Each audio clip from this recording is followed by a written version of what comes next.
Good evening. I'm going to be discussing, it's still January 12th, 2025.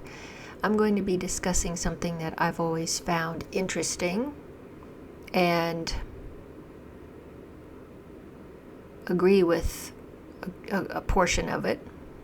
And that's the Hays Code for Hollywood. As you see, I have this up here. Who created the Hays Code? I'm going to discuss that and what were the rules. Will H. Hays, he's the creator of the Clean Code for Hollywood. He was the president of the Motion Picture Producers and Distributors of America from 1922 to 1945. He was credited with establishing the Motion Picture Production Code, commonly known as the Hays Code, in 1930. This code was designated to regulate the moral content of films produced in Hollywood from 1934 to 1968. The Hays Code forbade the use of profanity, obscenity, and racial slurs and included detailed instructions on how certain topics should be depicted on screen, such as prescribing graphic violence, criminality, substance abuse, promiscuity, miscegenation, and homosexuality. Hays was brought to Hollywood in response to serious scandals and concerns about the industry's image, and his efforts aimed to make Hollywood films more presentable and safe for the public. I'm going to go over the list here. So, if motion pictures present stories that will affect lives for the better, they can become the most powerful force for the improvement of mankind. This is the Hays Code that I'm reading now.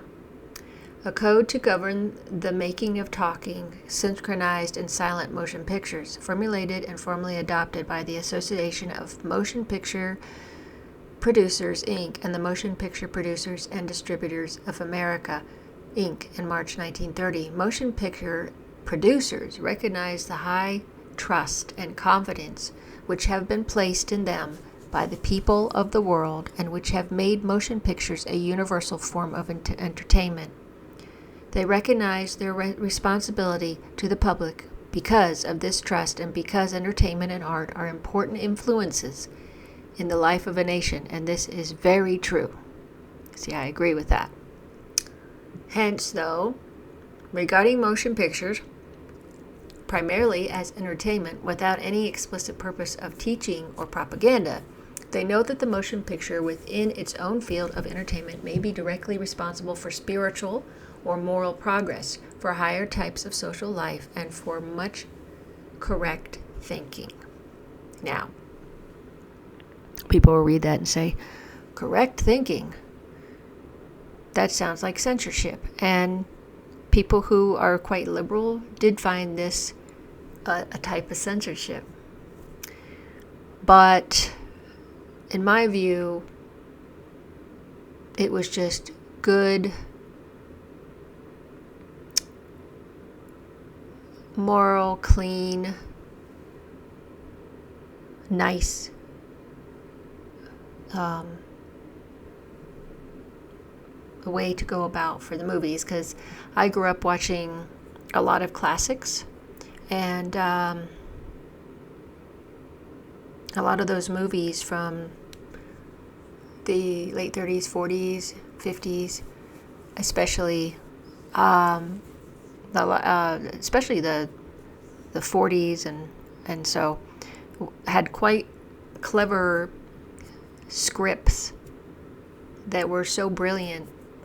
It's hard to find any like that nowadays. I'll get into that in another article I'm going to share with you.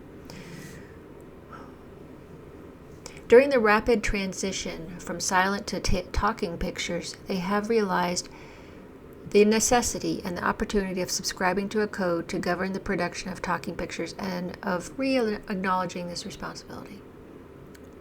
On their part, they ask from the public and from public leaders a sympathetic understanding of their purposes and problems and a spirit of cooperation that will allow them the freedom and opportunity necessary to bring the motion picture to a still higher level of wholesome entertainment for all the people. General principles. No picture shall be produced that will lower the moral standards of those who see it. Hence, the sympathy of the audience should never be thrown to the side of crime, wrongdoing, evil, or sin. Correct standards of life, subject only to the requirements of drama and entertainment, shall be present. Law, natural or human, shall not be ridiculed, nor shall sympathy be created for its violation. Particular applications, crimes against the law. These shall never be presented in such a way as to throw sympathy with the crime as against law and justice, or to inspire others with a desire for imitation. They did have a worry about people imitating. If you glorify the crime or violence, then you don't want people to imitate it. That's what I'm getting out of this, and I believe that's good not to encourage such things. So murder, the technique of murder, must be presented in a way that will not inspire imitation. Brutal killings are not to be presented in detail. Revenge in modern times shall not be justified. Yes, of course, for my belief system, revenge is not a Christian thing. Methods of crime should not be explicitly presented. Theft, robbery, safecracking, and dynamiting of trains, mines, buildings, etc. should not be detailed in method. Arson must be subject to the same safeguards. The use of firearms should be restricted to the essentials. Methods of smuggling should not be presented. Illegal drug traffic must never be presented. The use of liquor in American life, when not required by the plot or for proper characterization, will not be shown. Sex, the sanctity of the institution of marriage and the home shall be upheld. Pictures shall not infer that low forms of sex relationship are the accepted or common thing. Yes. And that has crumbled, especially in more explicit movies after the end of the code, 1968. The 60s were kind of iffy on movies, and then of course just got progressively worse in that regard, in my opinion. Adultery, sometimes necessary plot material, must not be explicitly treated or justified or presented attractively. Yes, because the sanctity of the institution of marriage and the home shall be upheld. That's when people cared about family and the family unit being the glue that holds a culture together, and that we should honor it. That I agree with. Scenes of passion, so adultery, scenes of passion, they're not supposed to be explicitly treated, justified, or presented attractively. They should not be introduced when not essential to the plot. Excessive and lustful kissing, lustful embraces, suggestive postures and gestures are not to be shown, and general passion should so be treated that these scenes do not simulate the lower and baser element, seduction or rape. They should never be more than suggested, and only when essential for plot, and even then never shown by explicit method. And again, it's best this way. I really don't believe that it's good for our souls and our hearts to see dark things like that. As a Christian, definitely don't need what we have today that shows this kind of stuff. It's unhealthy and it darkens our souls. So I know this sounds crazy if you're in a different generation, but this makes sense to me. They are never the proper subject for comedy, sex perversion, or any inference to it is forbidden. White slavery should not be treated. Well, neither should any kind of slavery. That part should have been in there. Any kind of slavery, because I know early on we were still in the Jim Crow laws, and the segregation was still going on. So that I would change that up and would have said any type of slavery is not to be treated. Now, miscegeneration, I guess that's how you say it, miscegeneration, sex relationships between the white and black races is forbidden. Now, that is more of a outdated thing, only because, it's not a sin what color your skin is. And to be in love with somebody that has a different skin color is not a sin. So I don't agree with that. I don't think, I obviously didn't have that later on, but generally I think that would have been changed and taken out. But you could still keep a lot of these things that are important for morals and decency, in my opinion. Sex hygiene and venereal diseases are not subjects for motion pictures. Yeah. So nowadays you have to get into everybody's life, all the details and everything, even in commercials, and it's not necessary. Scenes of actual childbirth, in fact, or in silhouette are never to be presented. That's out of respect of being not exploiting, or the mother and the child, and it's out of respect that you don't show that. And there's ways you can do that without showing all that. Children's sex organs are never to be exposed. Well, and that's still the case today, we would hope. But, doesn't seem as obvious today. Vulgarity, the treatment of low, disgusting, unpleasant, though not necessarily evil subjects, should always be subject to the dictates of good taste and a regard for the sensibilities of the audience. Yeah. Obscenity in word, gesture, reference, song, joke, or by suggestion, even when likely to be understood only by part of the audience, is forbidden. Because nowadays, they do these suggestive things or whatever, and they figure, it's over some people's heads, so, it doesn't matter, Profanity, pointed profanity. This includes the words God, Lord, Jesus Christ, unless used reverently. Hell, SOB, damn, God, or every other profane or vulgar expression, however used, is forbidden. Costume. Complete nudity is never permitted. This includes nudity in fact or in silhouette, or any lecherous or licentious notice thereof by other characters in the picture. Undressing scenes should be avoided and never used save where essential to the plot. Indecent or undue exposure is forbidden. Dancing or costumes intended to permit undue exposure or indecent movements in the dance are forbidden. Dances suggesting or representing sexual actions or indecent passions are forbidden. Dances which emphasize indecent movements are to be regarded as obscene. Yes, well, you see how that's changed over time. Religion. No film or episode may throw ridicule on any religious faith. Any religious faith. So they're fair there. They're not even, it can be any of them. And I think that's a respectful, good rule. Ministers of religion in their character as ministers of religion should not be used as comic characters or as villains. Ceremonies of any definite religion should be carefully and respectfully handled. Locations. The treatment of bedrooms must be governed by good taste and delicacy. National feelings. The use of the flag shall be consistently respectful. The history, institutions, prominent people, and citizenry of other nations shall be represented fairly. I find that very interesting.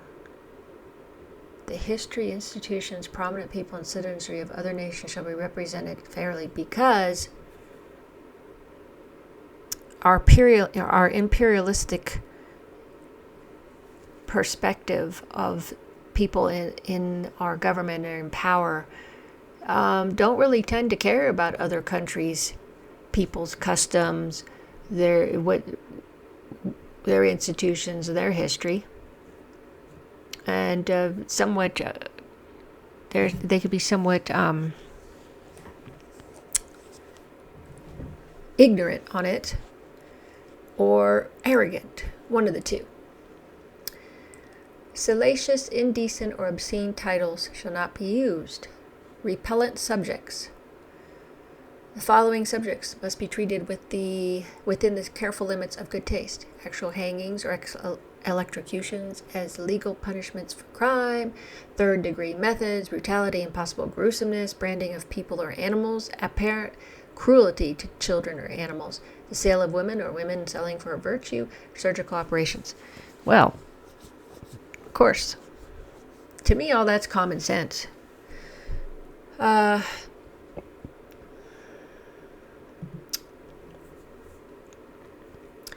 Theatrical motion pictures, that is, pictures intended for the theater, are as distinct from pictures intended for churches, schools, lecture halls, educational movements, social reform movements, etc., are primarily to be regarded as entertainment.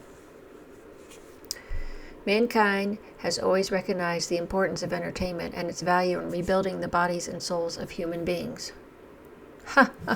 You won't see that today discussed, but in reality, yes. But it has always recognized that entertainment can be a character either helpful or harmful to the human race, and in consequence has clearly distinguished between entertainment which tends to improve the race, or at least to recreate and rebuild human beings exhausted with the realities of life. Entertainment which tends to degrade human beings or to lower their standards of life and living. Hence, the moral importance of entertainment is something which has been universally recognized. It enters intimacy into the lives of men and women and affects them closely. It occupies their minds and affections during leisure hours and ultimately touches the whole of their lives. A man may be judged by his standard of entertainment as easily as by the standard of his work. Wow. I hadn't read all this, and it's so funny because I've actually felt, I've had this point of view in my life since forever.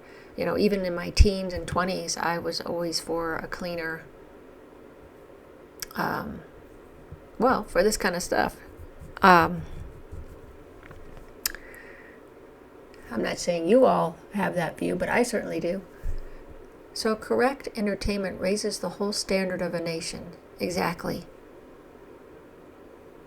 It would be, it makes for society to be better. Wrong entertainment lowers the whole living conditions and moral ideas of a race, yes. Note, for example, the healthy reactions to healthful sports like baseball, golf. The unhealthy reactions to sports like cockfighting, bullfighting, bear baiting.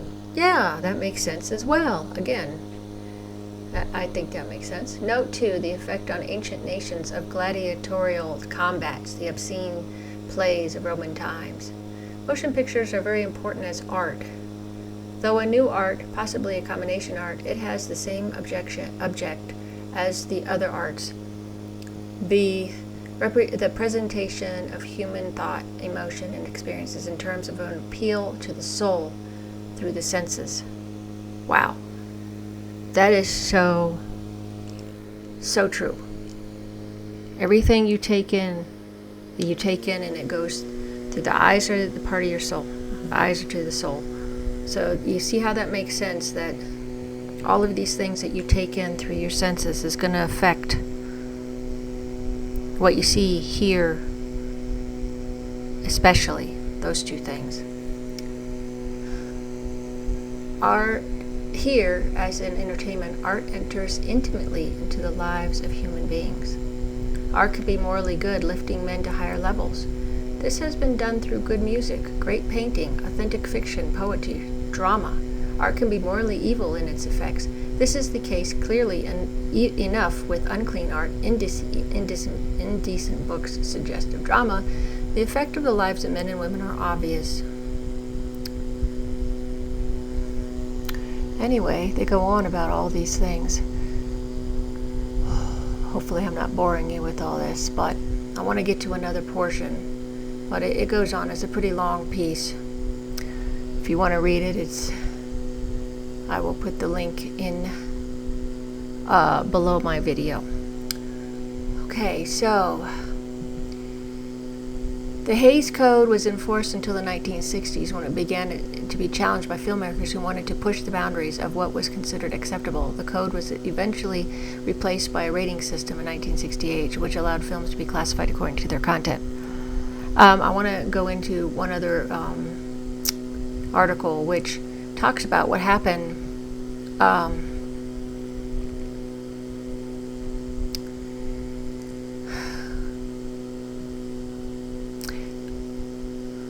So, in the early 20th century, the relatively new Hollywood movie-making industry was coming under fire as a den of sin, a public opinion compounded by a series of high-profile scandals. In 1920, press speculated over the death of silent film star Olive Thomas, who accidentally ingested a fatal dose of syphilis medication prescribed to her husband, actor Jack Pickford. A year later, beloved comic actor Roscoe Fatty Arbuckle was charged with rape and manslaughter in connection with the death of actress Virginia Rappe. And in 1922, director William Desmond Taylor was found murdered, an unsolved case that made national headlines. Now that, I did not know about that. You wonder, what's going on then in the entertainment industry. So,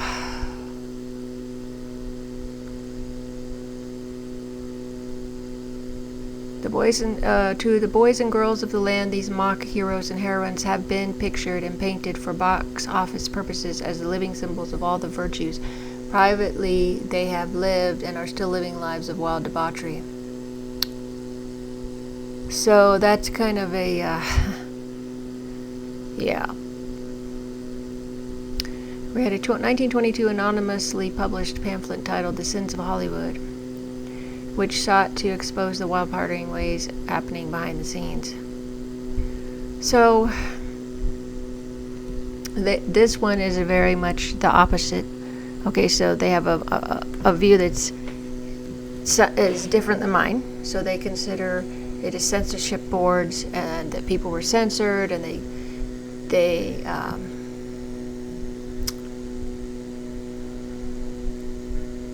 Meanwhile, across the country, calls for government regulation of the motion picture industry grew, which would, of course, lessen the power of the studio moguls. To avoid such an outcome, William H. Hays, the foreman, as we said, he took over and clean up the Hollywood's Act. So they had this. So anyway, you know about the code when it came in, and. In 1934 is when it started. And what I thought was interesting about this is that it said, under the code, movies had to be morally upright. Any instances of evil and transgression should be punished by the time the credits rolled. I don't know about that. No picture should lower the moral standards of those who see it. So again, they already assumed that the people who are watching, the audience, have high and great standards, and that's respectful. Now, as you can see, this is written by somebody who has a more left-leaning position. In the 1930s, of course, that meant adhering to a way of life amenable to a white, heterosexual, cisgender populace. First off, cisgender is the stupidest word. I would never use that word. Look, there are two sexes, male and female. And using this type of weird euphemism and weird language is not going to change that fact. Biologically, we were made that way. Okay, the code included a wide range of restrictions on items like, as we said, we read over all that. So let me get through here. They said that there was a way that they came up with, a clever way to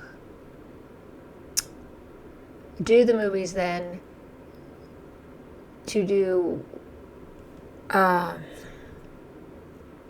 sexual attention in a film without being graphic or anything. And then they used North by Northwest, as it was a little less subtle, but still didn't show anything, People still had their clothes on, and their language was fine.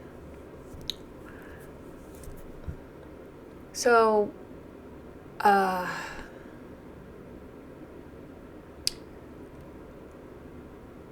of course they get into the whole thing about banning interracial couples. Again, that was one I said that would gradually come out of that because it wouldn't need to be changed, because that's, again, that wasn't a sinful thing.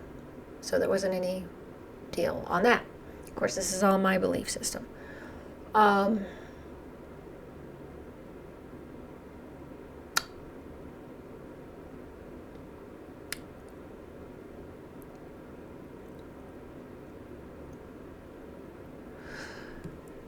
Hollywood also reinforced their distorted version of blackness by restricting black actors to comic. And so, yes, now I'll notice that in the 1930s and 1940s especially, that they had a lot of them in subservient roles. They didn't have a lot of them in main character position, main characters. They were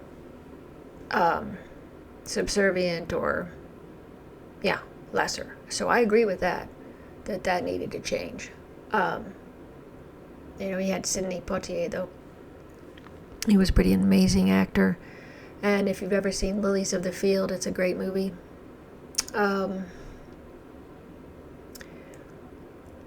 Let's see. Difficult topics like addiction or sexuality had to be treated gingerly. Yes, well, again, you don't need to go into graphic detail over this. And a lot of people, I know my mother, she watched movies for most of all for entertainment and for escape. She wasn't trying to,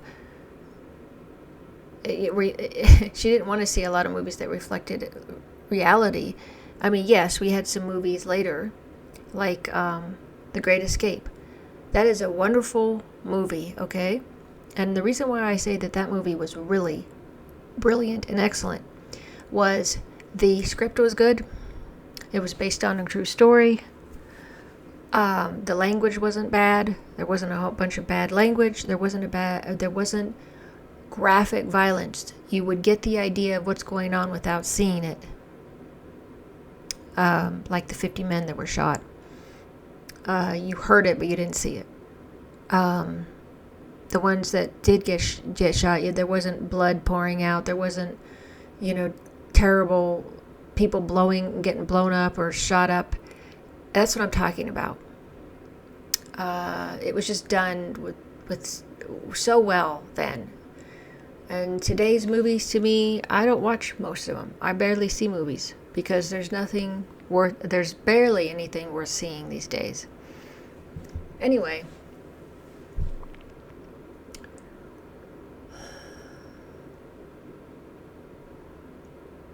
So later,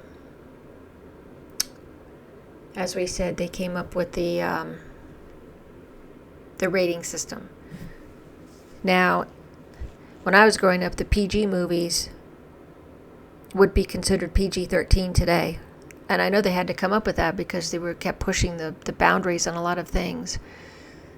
And so, to me, it's too bad that we even have to have this. In my view, it doesn't matter if, I always hear this, if you're an adult, you can see whatever. But in my opinion, just because you're an adult doesn't mean that you have to expose your soul to dark and demonic type movies that are out there. Again, this is just me. I've always been this way. This is just my view. So I'm sharing my view on these things. You all, I'm sure, have a different view. And